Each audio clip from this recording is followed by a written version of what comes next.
Welcome back everyone to a brand new Hytale video, and before we get into this one I want to say a massive thank you to everyone who did support our first ever upload here on the Loaded Survival channel. Welcome to my new subscribers. We've got a really exciting video today because we're going to be finding out what it's really going to be like when we dive into Hytale for the first time when it launches in early access on the 13th of January 2026. What a way to start the new year. If you enjoy, drop a like, subscribe. It really supports us here on the Loaded Survival channel. And let's get in with it. Let's waste no time. So, Simon Hypixel, who is the founder of Hypixel and also working on Hytale, said all menus/UI will be reworked post-launch, but this is what it will look like when you first open the game. The background has variants RNG.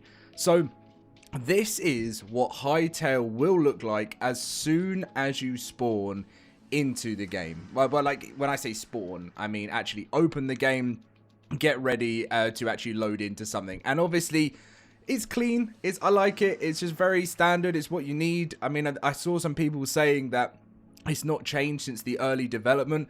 Sometimes in life, I don't think you need it to be so complex. I mean, in the future, if this game does go well, I really don't want it to be covered with thousands and thousands of adverts. I'm sure in the future, we'll have things like that there. We don't mind news posts and everything. That's always good. I like to keep up to date with all of that. That's why I have this channel. But I like the way it is at this moment in time, and I'm sure it'll update. But yeah, how cool is that to see what it's like so early on? Create a world, select a world. So this is what it's going to look like when you are choosing what world you want to play on. So we've got worlds, mini games, servers, my avatar, and settings. So it says select a world, choose a saved world, or start a new one. So we have testing stuff. This is obviously what Simon's been working on. Curse breakers. I have a gun, lol, and do not show this to Reddit. And it actually says edit world, so you can right click to edit your world, and create a world is in the bottom corner here, which I guess when you can create, we've got nothing else that we know how it's going to work yet, but this is the button in the bottom right corner that we're going to be pressing. Really looking forward to seeing how the servers and mini games will work. Apparently your single player is going to take up way more RAM on your PC than the servers will do, so multiplayer will actually require less hardware than the single player will do. So you'll need to have a bit of a, if you are someone that doesn't have the strongest of PCs but you want to play Hytale, you can try single player, but you're gonna have a better chance of playing multiplayer, which is strange, but it's the way it works, and it makes sense because a lot of stuff is online hosted. Anyway, this is another sneak peek from Simon saying our little block game is starting to feel a bit RPG, and we have a first look at the Mithril sword, which requires Blacksmith's Anvil tier 3, but this is a sword which requires Mithril ingot, 6 of it, 3 storm leather, and 1 void heart. I have no idea what any of that stuff is. Like, I basically just decided, I've been watching the Hytale launch for years and years and years and years since I was a lot younger, and I was a massive Minecraft player since a kid. I haven't really played much of it, and I just said, you know what, I really want a whole new journey, and this felt like the right one, and I am really excited. So when I dive into Hytale, it's going to feel like such a fresh start for me, yeah, and I can't wait to do that with making videos for you guys.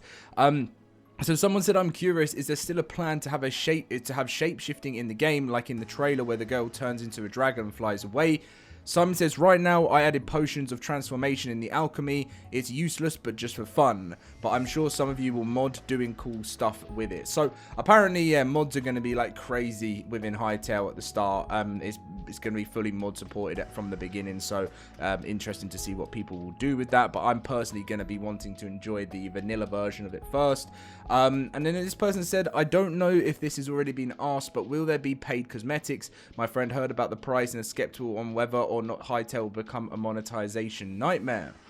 Simon says, at launch, the cosmetics will be tied to the support and deluxe edition. We will not have any pay-to-win monetization now and ever. We will only do cosmetic mini packs alongside tons of free ones.